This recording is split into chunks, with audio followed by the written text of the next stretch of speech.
हे बघा, हे जे मंदिर आहे ते अतिशय पवित्र असं मंदिर आहे। 150-200 वर्षापासून हे मंदिर इथं आहे आणि मंदिराचा जर इतिहास आपण बघितला, जर इथे असणारे जे परमपूज्य जे देवत आहेत त्यांचा इतिहास बघितला, त्या इतिहासामध्ये कबूतर म्हणजे पशु याला खूप महत्त्व दिलं गेलं आहे। अनेक वर्षांपासूनची ही परंपरा आहे। इथं असणारे लोक सर्व समाजाचे, फक्त जैन समाजाचे इथं लोक येतात असं नाही, हिंदू समाज असू द्या, मुस्लिम समाज सुद्धा अनेक मोठ्या संख्येने इथं येऊन इथं असणाऱ्या पशुला एक अन्नदान तिथं करतात। कोर्टाने जो निर्णय घेतला त्या कोर्टाच्या निर्णयाच्या विरोधात इथं कुणीही नाही। फक्त हे जे पशु आहे ते मेलं नाही पाहिजे।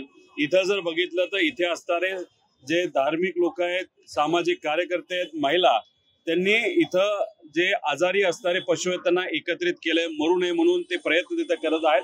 आणि जे मेलेत पशु त्यांचं सुद्धा विधिवत जे काही गोष्टी कराव्या लागतात त्या ठिकाणी तिथे केलेल्या आहेत। लोकांची भावना एवढीच आहे, पशु फक्त इथं मेलं नाही पाहिजे। याच्यात काल मंत्री महोदयांबरोबर त्यांची बैठक झालेली आहे। हा जो गडबडीने महानगरपालिकेने निर्णय घेतलेला आहे, हा निर्णय अधिवेशनामध्ये जेव्हा मुद्दा हा काही सत्तेतल्या आमदारांनी मांडला, त्याला उत्तर देत असताना उदय सामंत साहेबांनी इमिडिएटली तिथल्या तिथं निर्णय देऊन टाकला, हे बंद करून टाकतो आम्ही। अरे पण बंद करत असताना जरा डोकं वापरायला पाहिजे होतं, कशा पद्धतीने बंद केलं पाहिजे, कसं झाकलं पाहिजे, पशुचं काय होणार आहे। आणि कोर्टात जो निर्णय गेला तिथं कुठेतरी यांची भूमिका, कोर्ट पण संवेदनशील आहे, त्यांना सुद्धा हे सगळे विषय माहिती आहेत, पण कागदाला कागद जे लावले गेले त्याच्यात जर आपण बघितलं तर त्या बेसिसवर कोर्टाने निर्णय दिलेला आहे। कोर्टाला सुद्धा विनंती करतो, जेव्हा सरकार यांच्या बाजूने, लोकांच्या बाजूने जेव्हा कोर्टात जाईल तेव्हा संवेदनशील दृष्टिकोनातून कोर्ट विचार करेल असा आम्हाला विश्वास इथं वाटतो।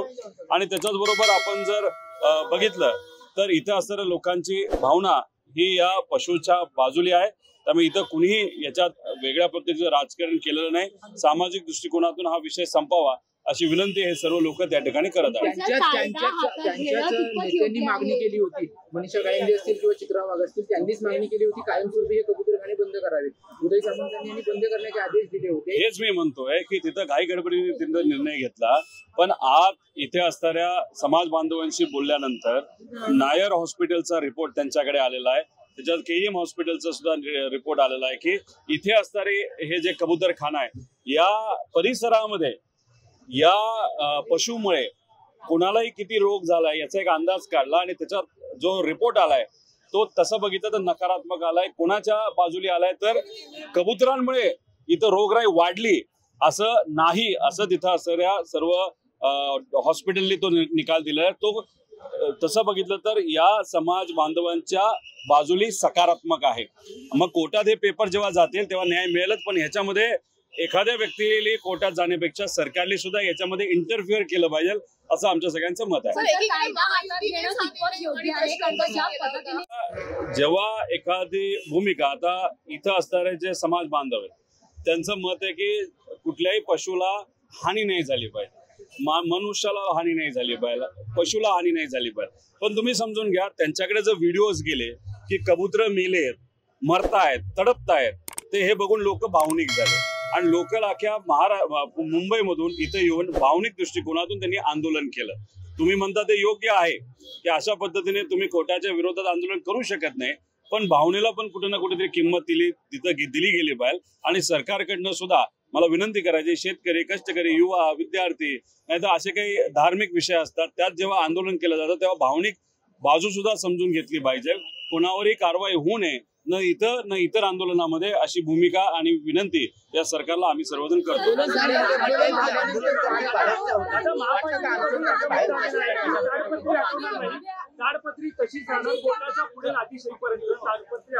त्यामुळे लवकरात लवकर कोर्टामध्ये जाण्याची जरूरत आहे। नायर रिपोर्ट आणि केईएमचा जो रिपोर्ट आहे तो तिथं सबमिट केला तर कोर्ट सुद्धा संवेदनशील दृष्टिकोनातून निर्णय देईल असं आम्हाला सगळ्यांना वाटतं। इथं आल्यानंतर कुठल्या तरी मंत्र्यांनी अशी भूमिका मांडली की बाहेरून लोक आले असतील।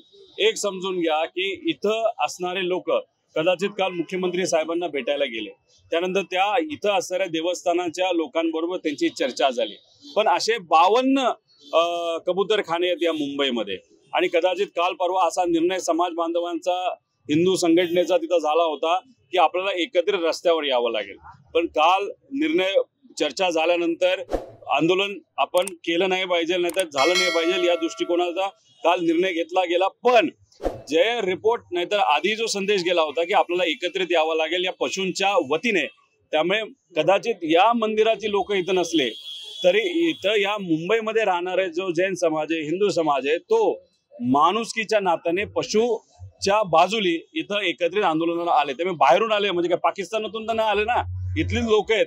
त्यामुळे राजकीय याला वळण न देता आम्ही सुद्धा राजकीय वळण इथं देत नाही. आमचं फक्त म्हणणं आहे, भावना समजून घ्या, सरकारकडनं इंटरफिअर करा आणि कोर्टात या लोकांची बाजू मांडा पशूंच्या बाजूली. आणि कोल्हापुरात सुद्धा आमची हीच भूमिका आहे. गजलक्ष्मी जी आहे, जे हत्ती आहे, त्यांच्या बाजूली सुद्धा भूमिका मांडत असताना बलाढ्य शक्तीच्या विरोधात तिथली लोक कोर्टात लढत आहेत. त्यामुळे सरकारने त्याच्यात जर इंटरफिअर केला आणि त्या परिवाराला सुद्धा, मोठ्या परिवाराला विनंती केली, तेही परिवार समजून घेईल. इंटरफिअर करणं सरकारचं फार महत्वाचं आहे. राजकीय भूमिका घेण्यापेक्षा काहीतरी करा एवढीच विनंती सरकारला आम्ही करतो. हत्तीचा विषय बाजूला ठेवण्यासाठी कबुतराचा विषय आला असा देखील राजकीय आरोप होतो. असं कोण म्हणलं की कोल्हापूरची जी लोक आहेत ते काय विषयाला विसरलेत का? अजिबात नाही. लाखो लोक एकत्रित तिथे येतात. आता एका हत्तीसाठी तिथं जैन समाज तर पुढे येतोच, पण जैन समाजाला हिंदू परंपरेप्रमाणे, भारतीय परंपरेप्रमाणे इतर समाजांनी सुद्धा पाठिंबा दिला. त्यांचं मत एवढंच होतं की हे अनेक वर्षांपासूनची परंपरा आहे, ती तशीच राहिली पाहिजे. त्यामुळे तिथं सगळे समाजाचे लोक त्या जैन समाजाबरोबर राहिले आणि तिथं एक जन आंदोलन ज्याच्यात 1-1.5 लाख लोक एकत्रित आले होते, आपण सर्वांनी बघितलं. इथं सुद्धा फक्त जैन समाज या लोकांच्या बाजूने आणि पशुच्या बाजूने आला असं नाही, तर अनेक हिंदू समाजाचे विविध घटकची लोक इथे येऊन या लोकांना आणि पशूंना तिथं समर्थन केलेलं आपण सगळ्यांनी बघितलेलं आहे. कितीही कुणी काय बोललं तरी काय मुद्दामून इथं एखादी गोष्ट झाली असं समजून चालणार नाही. जे काय झालंय ते भावनेच्या भरात लोकांकडनं झालंय. त्यामुळे कोर्टाली सुद्धा ही गोष्ट समजून घ्यावी आणि हा पशु आज जगला बैल आणि परंपरा टिकली बैल, त्या अनुषंगाने आपल्याला काय करता येईल याचा विचार नक्कीच सरकारकडनं केला गेला बैल असं आम्हाला वाटतं. नेते जे आहेत ते प्रश्न उपस्थित करतात, महायुतीचेच नेते त्याच्यावर उत्तर देतात आणि महायुतीचेच नेते एकाने मारल्यासारखं करावं, एकाने रडल्यासारखं करावं, तशी सरकारची सध्याची परिस्थिती. काही बीजेपीचे आमदार, कदाचित वाघ मॅडम होत्या, त्याच्याच बरोबर अजून एक आमदार होते कायंदे, हे मनीषा कायंदे, हे एकनाथ शिंदे साहेबांच्या आमदार तिथं होता. त्यांनी मुद्दे मांडले आणि त्याच्यात आपल्या चित्रा वाघ मॅडमने थोडासा भावनिक मुद्दा केला. आम्हाला काय भावनेच्या भरात नाही तर त्यांच्या कुटुंबातल्या एखाद्या व्यक्तीला रोग होऊ शकला असेल, त्याला वेगवेगळी कारणं असं आम्हाला काही खोलात जायचं नाही. पण जेव्हा उदय सामंत साहेबांनी निर्णय घेतला त्यांनी थोडा विचार करायला पाहिजे होता की लगेच बंद करतो असं बोलण्यापेक्षा त्यांनी असं सांगायला पाहिजे होतं की आम्ही बंद करतो, पण तिथं असणाऱ्या पशुला जी काही सवय अनेक शेकडो वर्षांपासून लागलेली आहे तिथे येऊन खाण्याची, ते जर अचानक बंद केलं तर पशु कन्फ्यूज होतील, कुठं जायचं हे कळणार नाही आणि त्यात कदाचित पशुचा मृत्यू होऊ शकतो. त्यामुळे फेज वाईज एक कुठंतरी दुसरीकडे पर्याय व्यवस्था करत हे फेज वाईज बंद केलं असतं तर कदाचित इथं असणाऱ्या जैन समाज आणि हिंदू समाजाची भावना सुद्धा कुठेतरी ती समजून घेण्याची असली असते. पण अचानक फुल स्टॉप केल्यामुळे सगळंच बिघडलं आणि पशु मरायला लागले आणि ते मेलेले आणि तडपणारे पशु बघितल्यानंतर लोक भावनिक झाले आणि इथं त्यांनी आंदोलन केलं. दुहेरी भूमिका नाही वाटत, कारण निर्णय हाच घेतलेला आहे, महायुतीनेच घेतलेला आहे आणि दुसरीकडे महायुतीचेच नेते म्हणतात की पुन्हा विचार करणं. भाजपचं कसं आहे माहितीये का, त्यांनी एखादा निर्णय घेतल्यानंतर अंगलटी आला तर लगेच ते कुठेतरी झटकवण्याचा प्रयत्न नाही तर दुटप्पी भूमिका घेण्याचा प्रयत्न तिथं करतात. हे अनेक वेळा झालेलं आहे, या विषयात पण झालेलं आहे. दुटप्पी भूमिका आहे. आधीच हा निर्णय घेत असताना जरा विचार करून घ्यायला पाहिजे होते. अनेक जैन समाजाचे आमदार हे भाजप बरोबर आहेत, त्यांनी तिथं मुद्दा बोलायला पाहिजे होता.